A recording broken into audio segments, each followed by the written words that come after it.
अकबर की अस्थियां क्यों जलाई गई और किस राजा ने अकबर की हड्डियों को जलाया था। राजा राम जाट भरतपुर राज्य के राजा थे। वो भोज सिंह के पुत्र थे और सिंसिना जाटों के सरदार थे। उन्होंने जाटों के दो प्रमुख कबीले सिंसिना वारो और चाहर को आपस में मिलाया। राजा राम और राम की चाहर शीघ्र ही मुगलों के अत्याचारों का विरोध करने लगे। सिंसिने से उत्तर की ओर भाऊ नामक एक समुद्र गांव था, जहां मुगलों का सैन्य दल नियुक्त था। लगभग 2 लाख रुपए सालाना मालगुजारी वाले क्षेत्र में व्यवस्था बनाने के लिए एक चौकी बनाई गई थी। इस चौकी अधिकारी का नाम लाल बैग था। एक दिन एक व्यक्ति अपनी पत्नी के साथ गांव के कुएं पर विश्राम के लिए रुका। लाल बैग का एक कर्मचारी उधर से गुजर रहा था। इस युवती की सुंदरता को देखकर और तुरंत लाल बाग को खबर देता है। लाल बाग अपने सिपाही भेजकर अहित पति और पत्नी को जबरन अपनी चौकी पर लाने को कहता है। उसके सिपाही पति को तो छोड़ दिया, लेकिन पत्नी को लाल बैग के निवास में भेज देते हैं। ये खबर आग की तरह फैल जाती है। राजा राम के कानों में पड़ती है तो राजा राम ठान लेता है कि वो मुगलों को सबक सिखाकर ही रहेगा। उसने अपने सैनिक को युद्ध के लिए तैयार किया और लाल बैग को मारने की योजना बनाई। योजना के अंतर्गत वो अपने सिपाहियों के साथ गोवर्धन की वार्षिक मेले में जाने वाली घास की बैलगाड़ियों में छुप गया। लाल बैग को अंदाजा भी नहीं था कि राजा राम और उसके सिपाही घास के अंदर छुपे हुए हैं और गाड़ियों को अंदर जाने की अनुमति देता था।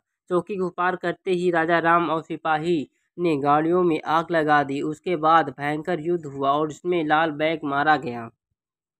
इस युद्ध के बाद राजा राम ने अपने काबिलों को सुव्यवस्थित सेना बनाना प्रारंभ कर दिया। अस्त्र शस्त्र की नियुक्त उसकी सेना अपने नायकों को आज्ञा मानने का हमेशा तैयार रहते थे। राजा राम ने जाट प्रदेश में सुरक्षित जंगलों में छोटे छोटे किले नव गड्ढे बनवाने पर उन गड्ढों की मिट्टी की परतें चढ़ाकर मजबूत बनाया, जिन पर तोपों गोलों का असर भी न हो बराबर था। उसने मुगल शासक से विद्रोह कर उन्हें युद्ध के लिए ललकार। उसने दौलतपुर से आगरा तक की यात्रियों से प्रति व्यक्ति से 200 रुपये लेना शुरू किया। इस धन को राजा राम अपने सैन्य को प्रतिष्ठित करने में लगाता था, जो मुगलों को ढूंढ ढूंढ कर मारती थी। राजा राम की वीरता की बात औरंगजेब के कानों तक भी पहुंची। उसने तुरंत कार्रवाई की और जाट विद्रोह से निपटने के लिए चाचा जाफर गजंग को भेजा। राजा राम ने उसको भी धूल चटाई। उसके बाद औरंगजेब ने युद्ध के लिए अपने बेटे शाहजादा आजम को भेजा, लेकिन उसे वापस बुला लिया गया।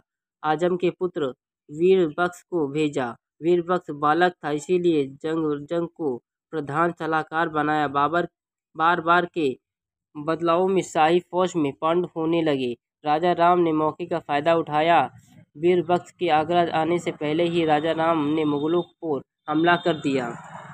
सन 1688 मार्च राजा राम ने सिकंदरा में मुगलों पर आक्रमण किया। 400 मुगल सैनिकों को काट दिया। कहते हैं कि राजा राम ने अकबर और जहांगीर की कब्र को तोड़कर उसकी अस्थियों को बाहर निकाला और जलाकर राख कर दिया।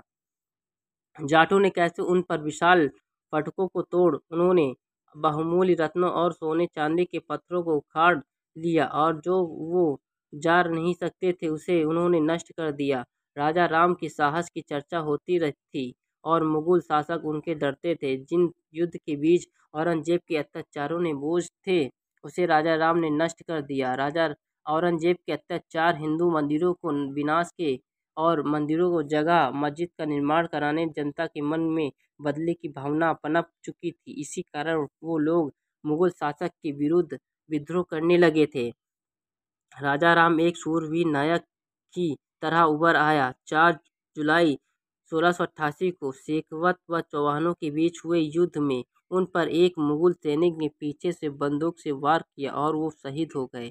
अलवारा जिले के आरसीसी कस्बे में उनकी समाधि है, उनकी पत्नी की समाधि जिला भरतपुर में गांव सिंसिना में है। राजा राम का सिर काटकर औरंगजेब के दरबार में पेश किया गया और राम की चाहर को जिंदा पकड़कर आगरा ले जाया गया, जहां उनका भी सिर कलम कर दिया गया। अगर आपको हमारी जानकारी अच्छी लगी हो तो हमारे चैनल को सब्सक्राइब करें, कमेंट करें, लाइक करें, शेयर करें, बेल आइकन दबाना ना भूलें।